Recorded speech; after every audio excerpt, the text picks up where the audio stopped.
All right, ready to dive deep into some philosophy.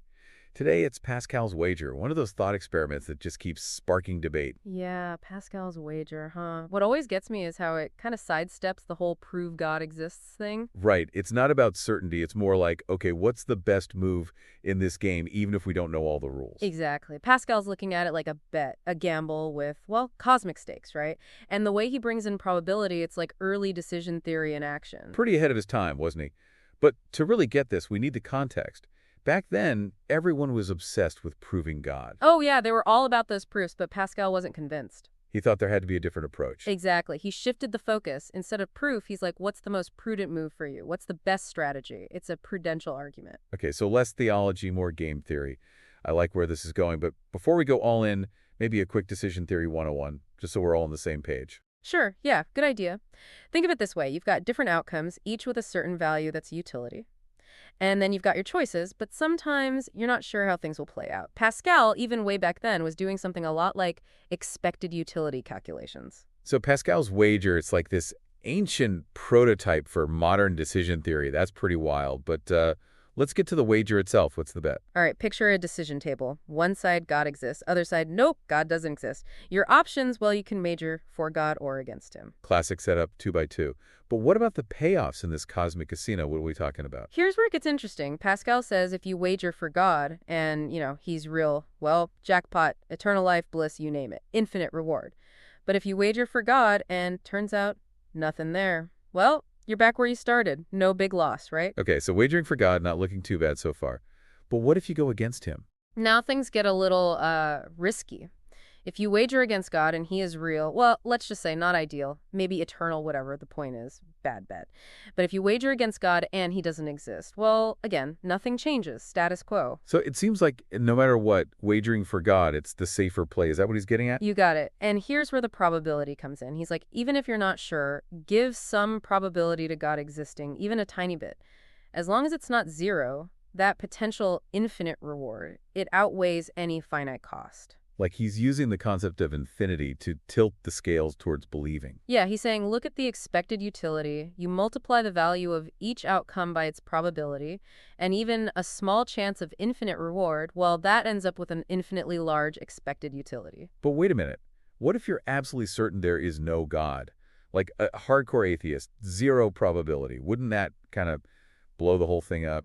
That's a big objection, yeah. If you're a strict atheist, then the expected utility of believing versus not believing, it's the same. Pascal's wager, it wouldn't apply at all. This is fascinating. This simple thought experiment, it keeps raising all these deep questions about rationality and belief.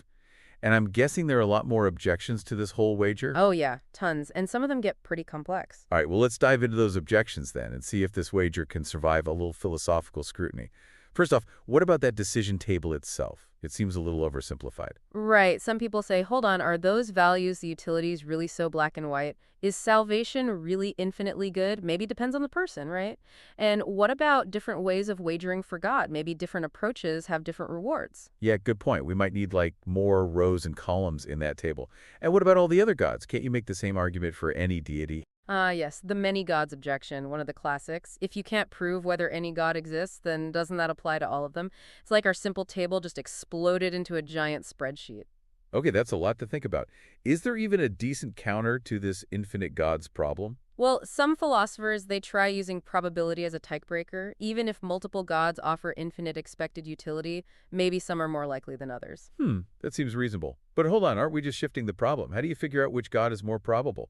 It seems super subjective. You're getting at a key issue there, and that's just the tip of the iceberg. We haven't even touched on the deeper questions about how we assign probabilities in these kinds of scenarios, or if maximizing expected utility is always the rational thing to do. But I think we should probably save all that for part 2 of this deep dive. Yeah, I think we've given our listener plenty to chew on for now. Welcome back. I hope you've had some time to ponder those probability puzzles we left you with. Oh, definitely. Last time we ended with that many gods objection, and I'm still kind of reeling from that one. But I think you were also hinting that there are even bigger issues with probability itself in Pascal's wager. Right. Pascal's argument hinges on the idea that you can assign some probability to God existing, even a tiny one.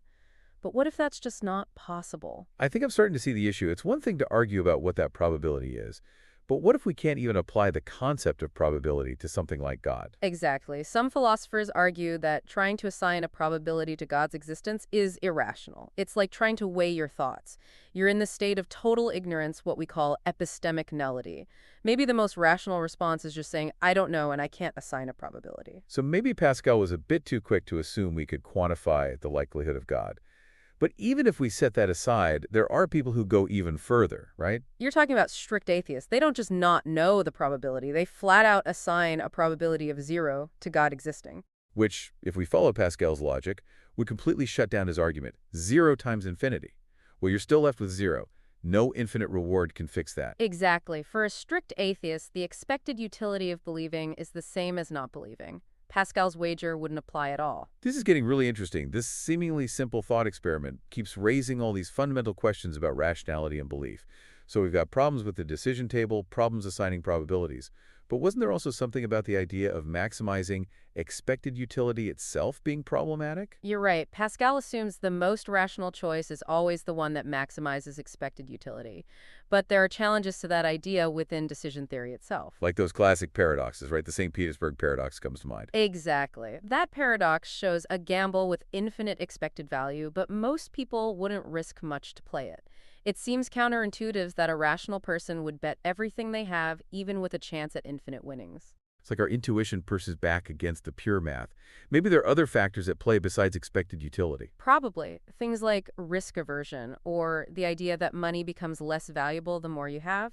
So maybe focusing solely on maximizing expected utility, like Pascal does, is too narrow, especially in these extreme situations. This is starting to feel like we're on shaky ground here. And this leads to a trickier question. What about the different kinds of rationality? That's a great point. We can talk about practical rationality, making choices to achieve our goals, and theoretical rationality, holding beliefs that are logically sound and based on evidence. It seems like Pascal is appealing to practical rationality. He's saying, do what's in your best interest, even if it contradicts what you currently believe. But what happens when those two types of rationality clash? That's a real dilemma, and Pascal actually acknowledges it. He even says you might have to renounce reason to wager for God. But many philosophers, and I'm sure our listener would agree, would say theoretical rationality should carry more weight, especially here. It really makes you wonder if you can, or even should, try to force yourself to believe something just because it seems like the most advantageous option? That's a valid concern, and it gets to the heart of what belief really is. But before we go too far down that road, we should talk about another major challenge, the problem of mixed strategies. Right, mixed strategies. That's where we start flipping coins to decide if we believe in God, right? Exactly. Remember how Pascal says wagering for God has infinite expected utility? Well, what if you don't wager outright, but flip a coin, heads you wager for God, tails you don't? So, like hedging your bets, but on a cosmic scale. Precisely. And if you calculate expected utility the standard way, this mixed strategy also has infinite expected utility. There's always that chance you'll flip heads and get that infinite reward. Hold on, so flipping a coin is just as rational as full-blown belief in God. It seems like we found some loophole in the math. It does, and it gets even wilder. Because you could use this logic for any action, really. Eating a sandwich, reading a book, even actively trying to avoid belief in God. If there's a tiny chance it might lead you to eventually wagering for God, then by this logic, it all has infinite expected utility. So everything we do becomes some kind of cosmic coin flip. This whole mixed strategies thing seems to throw the idea of rational choice right out the window. It definitely challenges Pascal's claim that wagering for God is the only rational choice. Philosophers have debated this for centuries, trying to figure out if Pascal's argument holds up and how to deal with decisions that involve potentially infinite values. It seems like even if we give Pascal every benefit of the doubt, his conclusion that we should wager for God doesn't necessarily follow. This whole mixed strategies problem leaves us in a very uncertain place. It does, and we haven't even touched on the ethical objections to Pascal's wager, which are a whole other issue, but I think we might be pushing the limits of our deep dive for now. Yeah, this is definitely a lot to process, but we can't leave it there, right? We have to talk about those ethical concerns. I'm ready to dive into that. All right, welcome back to the final part of our deep dives on Pascal's wager.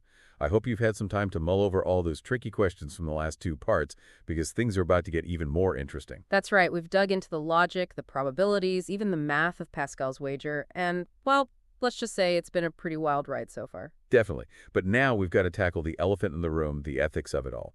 Even if Pascal's logic holds up, is it actually morally okay to try and, force yourself to believe in God based on some cosmic reward system? Yeah, it's a question that's been bothering philosophers for centuries. Some argue that wagering for God out of pure self-interest, well, it just feels wrong, like it corrupts the idea of faith. I can see that. It's like you're trying to bribe God into giving you eternal life. And Pascal, to his credit, he saw that potential for, well, self-deception. He says wagering for God might deaden your acuteness. Some think that means you're sacrificing intellectual integrity for a payoff. Yeah, you're basically choosing convenience over truth.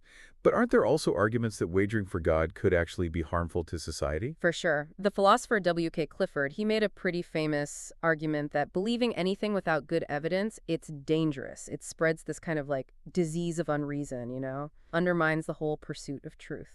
Yikes, a disease of unreason. That's a scary thought. But then there's the whole problem of the divine plan itself. This idea that God would punish non-believers eternally, it seems really unfair to a lot of people. Yeah, it's a common criticism. If God is supposed to be all loving and just, why would he punish people just for not believing?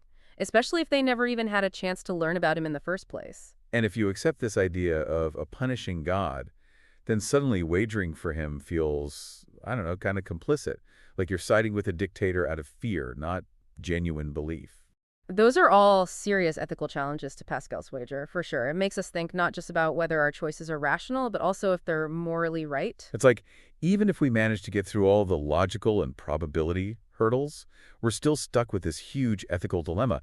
But wait a minute, isn't there another part to this whole wager that we haven't even mentioned yet? Ah, yes, Pascal's fourth wager. This is where he says wagering for God doesn't just get you stuff in the afterlife, it makes your life better right now. So it's not just about avoiding eternal punishment. It's about living a better life today. Right. Pascal argues that by wagering for God, you'll become more faithful, more humble, grateful, all those good things. You'll find a deeper kind of happiness, not just from fleeting pleasures, but from like connecting with something bigger than yourself. So he's basically saying it's a win-win. Even if God doesn't exist, you still benefit from living a virtuous life. That's the argument. He even says wagering for God leads to certain gains in this life, no element of risk. It's like a guaranteed recipe for a better life now and in the hereafter. But is it really that straightforward? Can you just decide to be virtuous and suddenly everything's great? It feels almost too easy. Yeah, it definitely raises the question of whether Pascal's picture of the virtuous life is, realistic. And then there's that deeper question, can you actually choose what you believe?